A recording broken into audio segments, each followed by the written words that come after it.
성도들이 하는 이야기 가운데 하나가 요즘은 말씀의 홍수시대다라고 그래요. 들어보셨죠? 말씀의 홍수시대. 무슨 말이냐면 홍수가 나면 물이 많잖아요. 근데 그 물을 우리가 마실 수는 없지 않습니까? 먹으면 죽어요.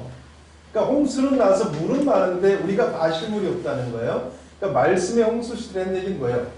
설교 말씀은 엄청나게 많다는 거지. 교회도 많고 뭐 인터넷 설교, 뭐 기독교 방송, 목회자도 많고 그래서 설교는 수없이 많이 우리가 듣는다 이거죠. 그래서 설교의 홍수시대에 살고 있다는 거예요. 그런데 정작 내게 은혜가 되는 말씀은 없다는 거예요. 내가 그 설교 말씀을 듣고 감동을 받을 만한 말씀은 없다는 거예요. 그래서 말씀의 홍수시대에 산다. 근데 나의 갈증을 해소해 줄 만한 말씀은 없다 라고 말해서 그런 말을 하는 거예요.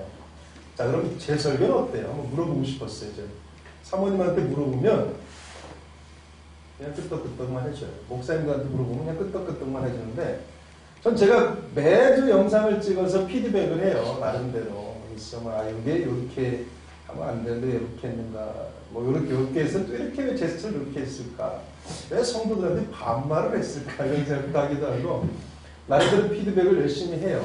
그리고 정통성을 벗어나지 않으려고 유튜브에 올리는 거야. 잘못되면 질타가 들어올 거 아니야. 너 뭐니? 왜 이단적 발언을 하니? 막 들어올 거 아니에요. 그러니까 주변에서 얘기 안 해주니까 올리는 거야. 전 세계적으로 보든지 말든지 보고 나를 평가해주고 막 배짱도 좋죠. 제 설교는 어때요? 들을만해요? 때로는 좋은 사람이 있어가지고 이게 뭐지? 막 원맨쇼 하는 거예요. 제가 들을만한지 은혜가 되는지 어떤지 모르겠어요. 아멘 안 하는 분들이 계시라고.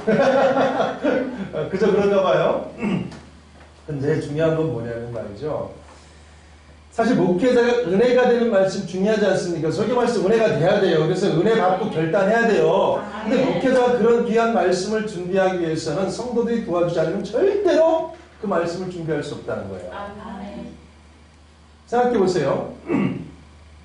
가정 안에 문제가 있어요. 이 문제를 가지고 출근을 했어요. 일이 손에 잡힙니까? 안 잡혀. 신경 쓰여가지고 멍해지고 공허해지고 불안하고 항상 모든 생각이 그쪽으로 가 있으니까 일을 제대로 할 수가 없다는 거예요. 목회자도 마찬가지예요. 그래서 목회자는 가정이 편안해야 돼요. 가정에 가시가 있으면 설교 준비 안 나와요. 예를 들어서 사모님하고 목회자가 부부싸움을 한 상태에서 설교 준비 절대 할 수가 없어요. 기도 자체가 안 나와요. 뭘 준비할 거야? 사모님이 미운데 막. 그리고 무슨 설교만 준비하겠어요? 여자를 까는 설교. 남자는 머리고 여자는 돕는 배필인데 이런 설교만 준비할 거 아니에요. 그러니까 목회자의 가정은 편안해야 은혜가 되는 설교를 준비할 수 있어요. 또 하나는 성도들의 가정이 편안해야 돼요. 이게 성도들이 도와줘야 되는 거예요. 성도들의 가정이 불편해요. 얘기는 뭐겠어요? 성도들의 가정이 본인들이 잘못해서 불편하지만 어떻게 생각하냐면 목사님이 능력이 없다고 생각을 한다. 그래서 성도들의 가정도 편안해야 돼요. 그리고 성도들의 가정이 불편하면 목회자 늘 신경이 쓰여요. 그래서 설교 준비하다가도 그 가정을 위해서 기도하게 돼요. 한쪽이 편향할 수밖에 없죠. 근데 성도의 가정이 한둘이 아니잖아요. 여러 가정이다 보니까 목회자는 늘 성도의 가정을 놓고 기도할 수밖에 없어요. 신경을 쓸 수밖에 없어요. 그리고 또 요즘 수능 기간이잖아요. 우리 지금 7명 친구들이 수능 준비를 하고 있는데 이 친구들을 위해서 또 특별히 기도하게 되고 또 연말 다가오잖아요. 또 연말을 위해서 기도해야 되고 선교사님들을 위해서 기도해야 되고 어쨌건 교회가요 크든 작든 할 일은 정말 많습니다. 목회자가 할 일은 그렇잖아요. 연말이 다가오니까 우리도 직분자 세워야 되잖아요. 11월 달에 직분자 세워야 돼요. 막 기도하면서 준비를 해야 돼요. 그다음 2017년도 목회 계획 세워야 되잖아요.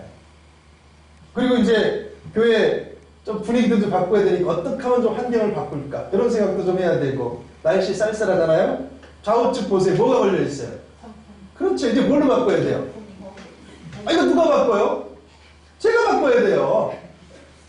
그래서 때론 이런 생각을 해요. 누가 나를 좀 도와줬으면 좋겠다. 누가 좀 나하고 일을 좀 나눠서 했으면 좋겠다라는 생각을 할 때가 있어요. 왜냐하면 뭐 하고 싶으니까 좀 더 기도하고 싶고 좀 더 말씀을 보고 싶은 거예요. 집중하고 싶은 거예요. 다른 데 없어요. 여러분 제가 눈 뜨면 교회 와요. 증인이 집사님 계시잖아요. 전 다른 데 안 가요. 그냥 교회만 와 있어요. 여러분 늦어도 1시간 전 교회 와 있어요. 갈 데가 없어요. 오직 교회만 있어요. 근데 시간이 부족해요. 말씀하고 기도 준비하는 시간이 부족해요. 가끔 피곤하니까 잠깐 잠은 자요. 그래도 벗어나지 않아요. 요 앞에 나가서 운동만 스트레칭만 하고 들어와요. 갈 데가 없으니까. 왜? 말씀과 기도 준비하는 시간도 부족해. 교회 할 일이 많으니까. 늘 쫓기면서 가요, 시간이.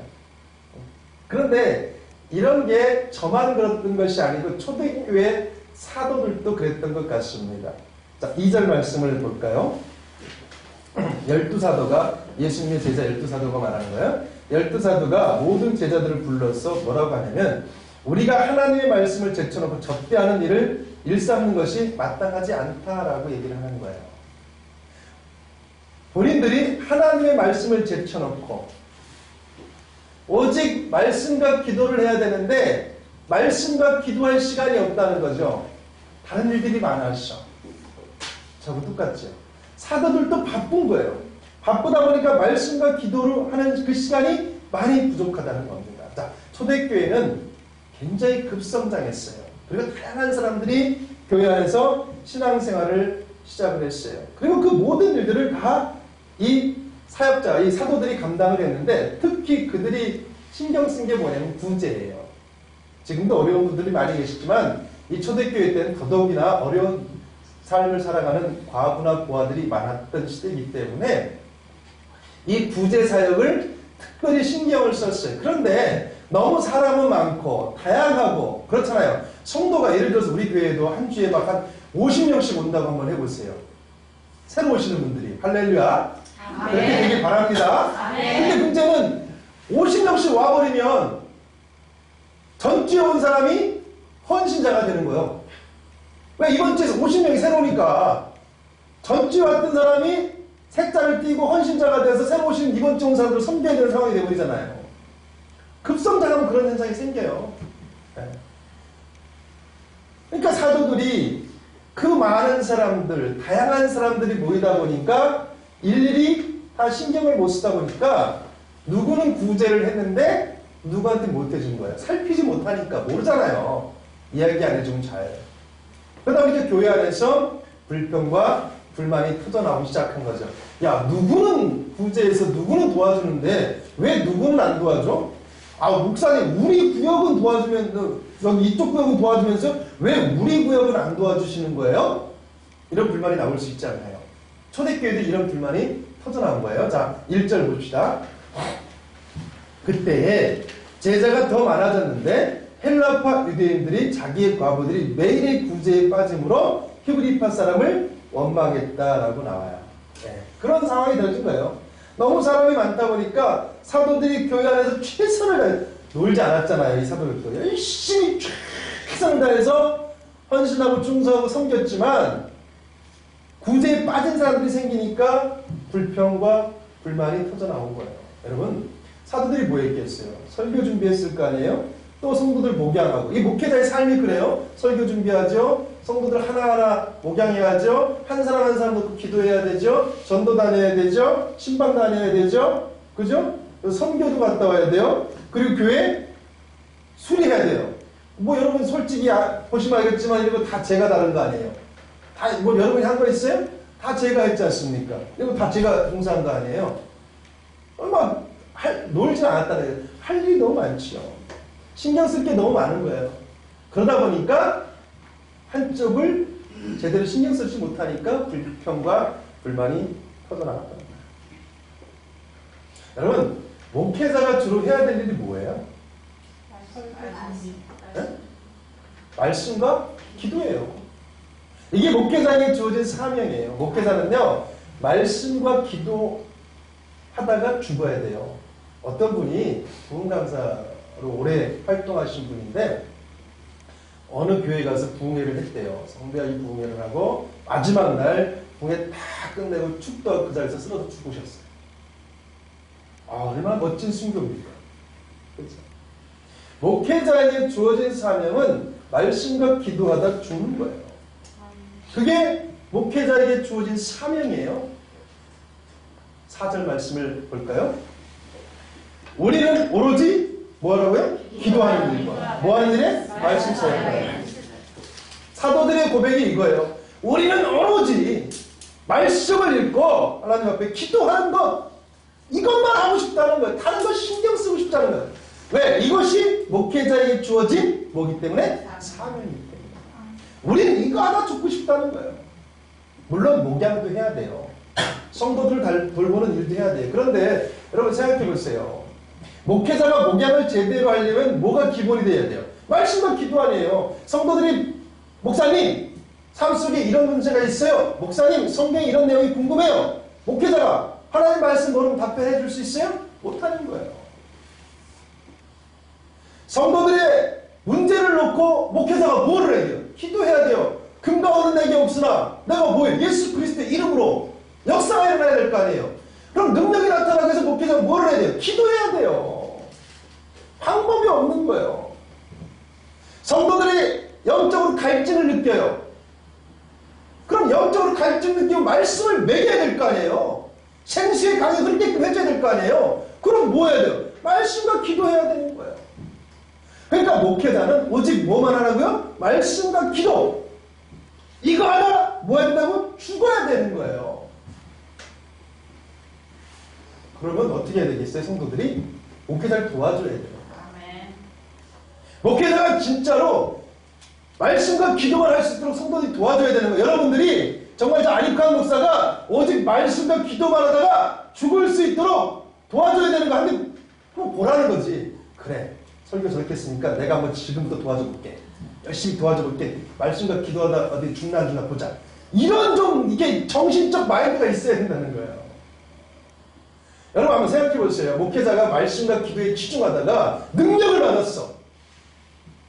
이거 이 혜택 누가 누리게 되는 거야? 성도가 누리는 거야. 그렇잖아요? 목회자가 말씀과 기도하다가 권능과 권세를 받았어. 그럼 누구에게 축복이 제일 먼저 가겠어요? 성도야, 성도. 성도에게 가는 거야.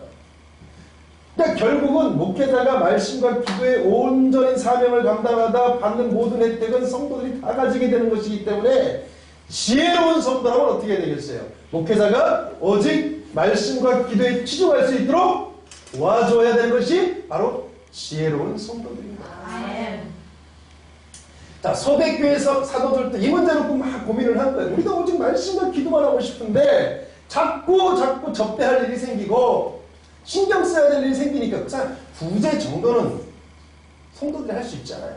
근데 그것까지 사도들이 해야 되니까 야, 우리는 어떻게 하면 말씀과 기도만 할 수 있을까를 놓고 고민하다가 기도하던 중에 어떤 지혜를 얻었냐면 그래, 교회 안에 일꾼을 세우자. 이거. 교회 안에 일꾼을 세우자. 이것이 바로 초대교회에 처음 등장한 집사의 직분인 거예요. 집사의 직분. 그러니까 집사를 왜 세운 거예요? 목회자를 도와주라고. 목회자가 오직 기도와 말씀만 할 수 있도록 도와주라고 세운 것이 바로 집사의 직분인 거예요. 자, 이걸 어떻게 봐야 되는 줄 아십니까? 아까 말씀드린 목회자는 뭐 하다가 말씀과 기도하다 뭐 해야 된다고요? 죽어야 된다고 했잖아요. 그럼 목회자가 말씀과 기도하다 죽어야 되게끔 도와주는 사람이 누구예요? 직분자예요. 직분자. 집사들이란 말이에요. 직분자. 여기 직분자는 뭐 장로도 들어가고 집사도 권사도 다 들어가는 거예요. 그럼 뭐냐면 목회자가 말씀과 기도하다가 죽어야 되기 때문에 직분자도 뭐 하다가 목회자를 돕다 죽어야 되는 거예요. 아멘. 이게 진리예요. 아멘. 교회에서 사고 치는 집사들은, 직분자들은 이건 사람이 아닌 거예요. 하나님께 왜 뽑아놨다고요? 목회자를 돕다가 죽으라는 거예요. 아멘. 죽으라는 거예요. 왜? 물론 목회자가 말씀과 기도하지 않고 세상적으로 놀거나 다른 것에 치중하여 가는 목회자라고 하면 그분을 도울 필요가 없어요. 그건 죄악된 길로 가는 거니까. 근데 그 목회자가 온전히 말씀과 기도만 하기 위해서 애쓰고 있다고 하면 그건 직분자들도 도와서 같이 순교할 수 있는 사람들이 되어야 된다는 거예요. 아멘. 그렇기 때문에 이 집사는 아무나 세우는 게 아니에요. 반드시 교회를 위해서, 목회자를 위해서, 성도를 위해서 죽을 수 있는 마음을 가진 사람을 집사로 세우는 거예요. 직분자로 세우는 거예요. 그리고 싫든 좋든 교회가 당신 집사가 되세요. 당신 권사가 되세요. 라고 임명을 하면 아멘으로 받아야지. 아멘. 그게 뭐예요? 안 받으면 나는 목사님 돕고 싶지 않아요. 난 목사님이 싫어. 난 당신 싫은데 내가 왜 이걸 받아야 돼? 난 싫어. 이거 똑같은 거잖아요. 그렇잖아요. 그러면 네가 나를 싫어하는데 내가 너를 좋아하겠어? 똑같은 거지. 그렇잖아요. 그 사람을 놓고 기도하다가도 아이씨 저 사람이 나 싫다는데 굳이 내가 이 사람을 위해서 기도할 필요 없어. 이 사람을 위해서 기도해야지. 그렇잖아요. 그러니까 교회 안에서 당신 집사가 되세요. 권사가 되세요. 장로야 뭐 이렇게 특별히 뽑아야 되는 거지만 직분을 받으면 뭘 받아야 돼요? 아멘으로 받으면 뭐예요? 아멘 한다는 얘기는 예 목사님 제가 당신이 온전히 말씀과 기도에 순교할 수 있도록 저도 돕다가 순교하겠습니다 라는 마음으로 받는 거예요. 그럼 목회자가 얼마나 그분이 감사해요. 같이 죽어야 될 사람이 그 사람을 위해서 얼마나 기도를 더 열심히 하겠습니까? 이 시대가 교회가 무너졌다고 그래요. 그래서 교회가 바로 서야 된다고 그래요. 그러면서 까는 게 뭐예요? 개덕교 까고 교회 까고 누굴까요? 목사 까요. 방관인데 맨날 목사만 까대요. 그럼 이 시대가 바로 서기 위해서 목사만 바로 서면 되겠어요? 누가 바로 서야 돼? 직분자가 바로 서야 되는 거야. 목사도 바로 서야 되지만 누가 바로 서야 돼? 직분자가. 직분자가 똑바로 안 도와주니까 성경과 말씀을 똑바로 목회자에게 직언을 안 하니까 이 시대가 교회가 이렇게 된 거잖아요. 목사만 바로 쓴다고 되겠어요? 목사가 강대상에서 나쁜 소리 하는 거 봤어요? 제가 좋은 소리만 하고 함께 천국 가자 그러고 똑바로 살라고 그러지. 그런데 성도는 어때요? 자는 사람도 있잖아. 멍 때리는 사람도 있잖아. 안 받는 사람도 있잖아. 그렇잖아. 목사만 바로 서서 될 문제는 아니에요. 목사도 바로 서야 되지만 누구도 바로 서야 된다고? 직분자도 바로 서야 된다. 여기 직분자들 바로 선다 한번 보세요. 직분자도 바로 서야 된다는 거예요. 그러면 어떻게 되냐면 교회가 새롭게 되는 거예요. 교회의 소망이 비치게 되는 거예요. 목회자하고 직분자하고 잘 협력해서 간다고 하면 대한민국 교회에 소망이 있는 줄 믿습니다. 그래서 직분자 아무나 뽑으면 안 되는 거예요. 직분자 아무나 세우면 안 되는 거예요. 자, 3절 말씀을 여러분이 한번 읽어보겠습니다. 시작. 형제들아 너희 가운데서 성령과 지혜가 충만하여 신령한 사랑하라 그리고를 택하라 우리가 이를 그에게 맡기고 아멘. 예, 여기서 지금 칭찬받는 사람 7을 택하라고 지금 말씀하고 있는데 첫 번째로 직분자를 선택할 첫 번째 조건을 뭘로 걸고 있어요? 성령을 받은 사람. 성령을 받은 사람이에요. 성령 받지 않은 사람은 직분자를 세우지 말라는 거예요. 성령을 받은 사람. 이 사람만 직분자가 될 수 있는데 그럼 어떤 사람이 어떻게 해야 성령을 받을 수 있는가? 여러분 성경을 직접 찾아보세요. 사도행전 2장 38절. 사도행전 2장 38절을 한번 해보세요. 예. 여러분이 한번 읽어보세요. 시작. 베드로가 이르되 너희가 회개하여 각각 예수 그리스도의 이름으로 세례를 받고 제사를 받으라 그리하면 성령의 선물을 받으리라. 아멘. 자, 성령을 선물로 받기 위해서 뭘 하래요? 회개하래요. 회개한 사람만이 성령을 받게 되어지는 거고 성령을 받은 사람만이 직분자가 될 수 있다는 거예요. 여러분 회개 어떻게 하는 거라고 했죠? 회개 내 죄를 하나님께 고백하고 용서하는 거. 그리고 중요한 거 뭐? 죄의 대가를 치다 그러죠. 죄의 대가를 치다. 우리가 죄를 회개하고 나면 반복해서 범하죠? 왜 하나님 전 똑같은 죄를 이렇게 반복할까요? 왜 반복해요? 대가를 치르지 않아서 그런 거예요. 진짜 진정으로 여러분이 범한 죄를 있잖아요. 진정으로 회개해요. 그러면 반드시 대가를 치르게 돼 있어요. 근데 여러분 죄가 반복하죠? 왜 반복한다고요? 진정성을 갖고 회개 안 했기 때문에. 자, 다윗이 하나님으로부터 극찬을 받았던 두 가지 이유에 대해서 얘기를 했죠. 첫 번째가 뭐라고 했죠? 즉각적 회개라고 했죠. 두 번째는 뭐예요? 반복하여 죄를 범하지 않았다고 그랬죠. 자, 다윗이 왜 반복하여 죄를 범하지 않았을까요? 밧세바 간통 사건이 있었죠. 누가 죽었죠? 자식이 죽었어요. 아이 참, 내가 간통을 범했더니 내 자식이 죽어. 여러분 같으면 또 범하겠어요? 아니, 목사에 올라갔더니 건너편에 여인이 목욕하고 있는 모습을 뿅 가가지고 간통을 보면서 내 자식이 죽었는데, 그리고 얼마 지나지 않아서 또 옥상에 올라갔더니 저쪽 편에서 여인이 또 옷 벗고 있어가지고 또 다시 간통할 그런 사람이 있겠어요? 하면 뭐예요? 자식이 죽어. 안 하죠. 죄의 대가를 치니까 무서운 거예요. 나단 선지자한테 다윗이 그 이야기를 듣고 얼마나 처절하게 회개합니까? 진정성을 갖고 처절하게 회개하잖아요.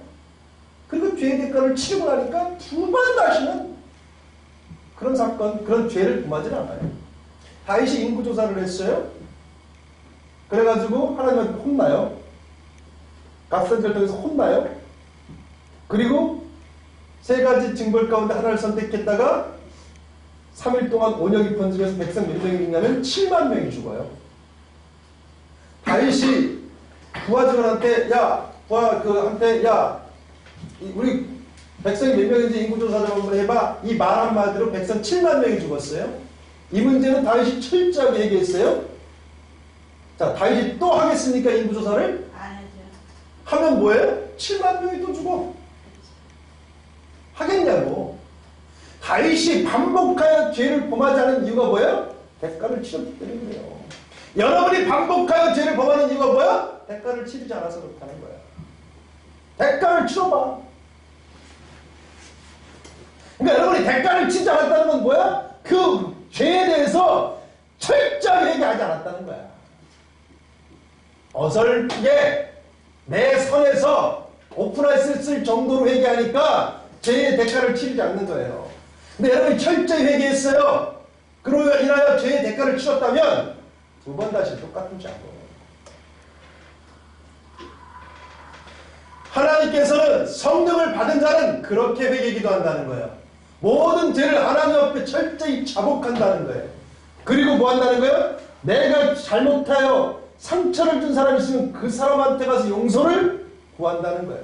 갔더니 용서 안 해주면 용서해줄 때까지 가서 용서를 구하는 것. 이것이 바로 성령을 받은 자의 모습인 거예요. 철저히 회개한 자의 모습인 거예요. 그런 사람에게 뭐가 열려요? 성령의 9가지 열매가 열리는 거예요. 성령의 열매 9가지가 아무나 열리는 게 아니라 내 죄를 철저히 회개한 사람, 하나님 앞에 자복한 사람,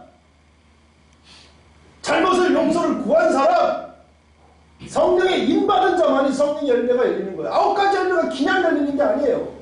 첫 번째로 성령의 열매가 뭘로 기록하고 있어요? 사랑이에요.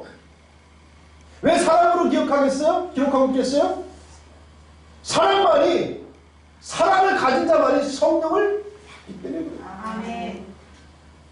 여러분, 어설픈 회개하지 마시고 철저히 회개하시기 바랍니다. 아멘. 그래야 성령 받아. 그래야 성령의 9가지 열매가 열리는 거예요. 아멘. 그리고 뭐야? 원수를 용서할 수 있게 되는 거예요. 오른뺨을 맞으면 왼뺨을 대줄 수 있는 게 바로 성령을 받은 자의 모습이요. 내가 오늘 때리면 한 대 대줄 수 있어요? 진짜 내가 오늘 한 때리면 목사님 오늘 스트레스 받는 일이라는데 오른뺨 때리시면 왼뺨 때려 진짜 그럴 수 있겠냐고. 다음 주면 다 나와.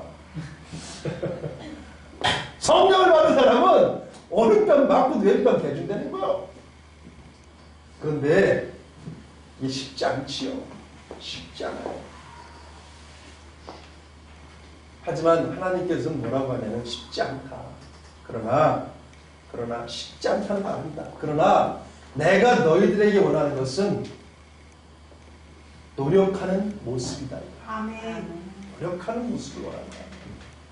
그래서 뭐라고 그래? 의는 없다 그랬잖아. 의는 없어. 내가 알아. 너희들이 내가 이야기한 모든 것들을 지킬 수 없고 내가 이야기한 대로 성령으로 충만해질 수 없다는 걸 내가 안다. 그래서 의는 없다는 걸 안다. 그러나 내가 원하는 것은 노력하는 거다. 노력하는 것을 원한다. 아멘. 라고 하나님께서 말씀하시는 거예요. 아멘. 그런 분들이 되시길 원해요. 아멘. 그래야 성령 받고 직분자가 돼서 생명을 바칠 수 있는 거예요. 자, 두 번째 일꾼의 자격 조건을 뭐로 했어요? 지혜가 충만한 사람이다 그래요. 지혜는 누가 주시는 거예요? 하나님께서 우리에게 주시는 은사예요. 아멘. 그래서 지혜로운 사람은 반드시 하나님의 축복을 받게 되는데 자만 3장 18절에 이런 말씀이 있어요. 지혜는 그 얻는 자에게 생명나무라. 지혜를 가진 자는 복되도다라는 말씀. 아멘. 이게 뭐예요? 지혜를 가진 사람은 복덩어리라는 얘기예요. 아멘. 지혜를 가진 사람은 복덩어리고 복덩어리는 지혜로운 사람이라는 거예요. 자, 지혜하면 딱 떠오르는 사람이 누구예요? 솔로몬이죠. 여러분, 솔로몬이 왕으로 있을 동안에 백성들이 태평성대를 누렸어요. 솔로몬이 지혜로운 사람이 되니까 백성들이 어떻게 했다고요? 복 받았대요. 솔로몬이 지혜로운 자가 되니까 솔로몬이 뭐가 돼? 복덩어리 자체가 되는 거잖아요. 복덩어리 자체가 되니까 복덩어리가 다스리는 나라가 복을 받았대요. 내가 지혜로운 사람이 되고 내가 복덩어리가 되면 내 가정이 어떻게 되겠어요? 축복받는 거예요. 아멘. 축복받는 거예요. 내 가정 안에 지금 문제를 끌어안고 있다? 내가 뭐하다는 거야? 지혜롭지 못하다는 거야. 지혜롭지 못하니까 가정이 힘든 거야. 왜? 복덩어리의 가정은 복이 넘쳐야 되는데 복이 넘치지 않고 근심이 넘친다는 얘기는 내가 지혜롭지 못하다는 거야. 그럼 거꾸로 올라가는 거야. 왜 내가 지혜롭지 못하지? 하나님으로부터 지혜 은사를 못 받았다는 거야. 왜 내가 지혜 은사를 못 받았지? 성령이 충만하지 않다는 거야. 왜 내가 성령을 충만히 못 받았지? 회개를 똑바로 안 했다는 거예요. 결론은 그렇게 가는 거예요. 내가 철저히 회개하게 되면 성령이 지게 되고 내가 지혜의 은사가 임하되고 내가 복덩어리가 되고 나로 인하여 나에 속한 모든 사람들이 축복을 받게 된 줄 여러분이 믿으셔야 되는 거예요. 아멘. 그래서 회개가 중요한 거예요. 아멘. 자, 그런데 지혜의 핵심이 우리 뭐라고 배웠어요? 듣는 마음이다. 자, 지혜의 핵심 뭐예요? 듣는 마음이다. 뭘 들어요? 하나님의 소리를 듣고 백성들의 소리를 듣고 성도들의 소리를 듣는 사람이 지혜로운 사람이에요. 아멘. 한번 생각해 보세요. 교회 안에 성도가 성도의 소리를 잘 귀담아 들어주는 사람이 있어요. 그럼 좋아요? 싫어요? 좋아요. 좋지요. 좋아요. 교회 안에 지혜로운 사람이 있어요. 인기가 있을까요? 없을까요? 있어요. 여러분, 그게 중요해요. 교회 안에 내 마음을 오픈하고 내가 가진 이야기를 해줬을 때 잘 들어주는 사람이 있다고 하면 누구나 그 사람 좋아합니다. 그리고 그 사람을 사랑하게 되는 거예요. 그리고 하나님께 그런 사람이 우리 교회 안에 있다는 것에 감사하게 되는 거예요. 아멘. 그리고 그 사람을 칭찬하게 되는 거예요. 아멘. 여러분 스스로 생각해 보세요. 몇 사람이나 나에게 자기의 마음을 오픈하고 있는지, 몇 사람이나 나에게 지혜를 구하고 있는지 생각해 볼 필요가 있어요. 이것이 곧 나의 인기의 척도야. 그럼 나한테 죄송한 이야기지만 난 너무 많은 사람들이 나한테 연락해서 힘들어. 그럼 난 뭐하는 사람? 복덩어리요. 여러분 복덩어리. 그러니까 뭐예요? 여러분의 소망이 있는 게 뭐냐면 여러분은 복덩어리 아닐지 모르지만 내가 복덩어리이기 때문에 복덩어리하고 함께하는 사람은 뭐 어떻게 된다고 그러죠? 복받는다고 그래서 여러분도 축복받게 돼 있어요. 아멘.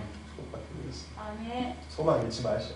아멘. 근데 중요한 거는 하나님과의 나의 관계 1대1이니까 내가 성도들한테 인기가 있어야지. 저는 여기 솔직하게 얘기하는데요. 이런 솔직한 고백이에요. 어떤 성도님이 제게 와서 목사님보다는요 박찬현 목사님이 훨씬 좋아요. 목사님보다는요 양기성 목사님이 좋아요. 선사님이 좋아요. 나는 이런 소리 솔직히 듣고 싶어요. 솔직히. 목사님한테 이야기하는 것보다요 우리 신집사님한테 이야기하는 게 훨씬 더 마음이 편해요. 목사님보다요 우리 김태희 집사님이 더 든든해요.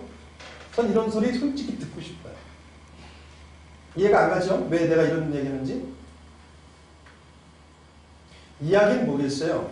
성도가 나에게 그런 이야기를 한다는 것은 목사님보다 박찬혜 목사님이 더 좋아요 라고 한다는 얘기는 뭐예요? 내가 기도와 말씀 생활을 똑바로 못하고 있다는 얘기잖아요. 여러분 생각 좀 해보세요. 진리는 통하는 거예요. 목회자가, 담임 목회자가 온전히 말씀과 기도에 순교적 사명을 가지고 집중하고 있다고 하면 어떤 성도가 목사님보다 누가 더 좋아요? 라고 할 수 있겠어요? 못하는 거예요. 왜? 말씀과 기도로 인침받아가지고 고개 똘똘똘똘 성령에 충만한 목회자를 싫어하는 성도는 없어요. 누가 싫어해요? 마귀는 싫어하겠지. 그러나 진리 가운데 있는 성도라면 그런 목회자 좋아할 수밖에 없어요. 그런데 내가 그런 소리 듣는다고 하면 목사님보다 누가 더 좋아요? 그런 소리 듣는다는 얘기는 그게 그분이 나한테 직접적으로 이야기하지 않고 있지만 뭐예요? 내가 말씀과 기도 생활을 똑바로 못하고 있구나 라고 스스로 자각할 수 있는 말이 되는 거고 내가 도전받을 수 있고 회개할 수 있는 거잖아요. 그리고 내가 새롭게 될 수 있는 기회가 주어지는 거잖아요. 그런데 여러분들이 맨날 나만 좋아해. 박찬혜 목사님 안 좋아해. 그럼 나는 무슨 생각을 했어요? 내가 똑바로 지금 목회자로서 역할을 감당하고 있구나. 이렇게 생각할 수밖에 없다는 거예요. 물론 그렇게 할 수도 있겠지만 그렇지 않을 수도 있잖아요. 제가. 그럼 결국은 여러분들이 이런 제대로 된 소리를 안 해주면 직분자들이 이런 제대로 된 평가를 안 해줘버리면 저는 자만할 수밖에 없다는 거예요. 그래서 제가 이런 말을 하는 거예요. 네. 나보다 박찬혜 목사님이 더 좋아요 라고 그런 이야기하는 성도들이 우리 교회 안에 많았으면 좋겠다는 얘기예요. 이해를 못하셔? 그런 성도가 많아야 되는 거예요. 편가르기가 아니라 그 얘기는 뭐예요? 박찬혜 목사님이 말씀과 기도에 온전하다는 거 아니에요. 나보다는. 그럼 난 도전받는 거야. 그럼 난 열심히 말씀과 기도에 치중할 수밖에 없고 언젠가는 또다시 내가 좋다고 할 거 아니겠어요. 아멘. 난 솔직히 이랬으면 좋겠다. 그래서 여러분들 그런 인기를 좀 얻었으면 좋겠어요. 여기 계신 분들도 성도들한테 인기 받는 분들 되셔야 돼요. 지혜로워가지고. 성도들의 소리 잘 들으시기 바래요. 그래서 교회의 일꾼은 어떤 사람을 세워야 되냐면 칭찬받는 사람을 교회의 일꾼으로 세워야 된다. 자, 3절 말씀 다시 봅니다. 형제들아 너희 가운데서 성령과 지혜가 충만한 칭찬받는 사람 7을 택하라. 우리가 이 일을 그들에게 맡기겠다 그랬어요. 성령에 충만한 성도들이 좋아하죠. 지혜로운 성도들이 좋아하고 그런 사람을 교회의 일꾼으로 뽑아야 된다는 거예요. 자, 5절 6절 말씀을 보겠습니다. 온 무리가 이 말을 기뻐하여 믿음과 성령이 충만한 사람 스테반과 또 빌립과 브로고로와 니가노고와 디몬과 바베나와 유대계에 입교했던 안디옥 사람 니고라를 택하여 뽑은 거예요. 칭찬받는 7명을 뽑아서 사도들 앞에 세우니 사도들이 기도하고 그들에게 뭐 했어요? 안수하였다.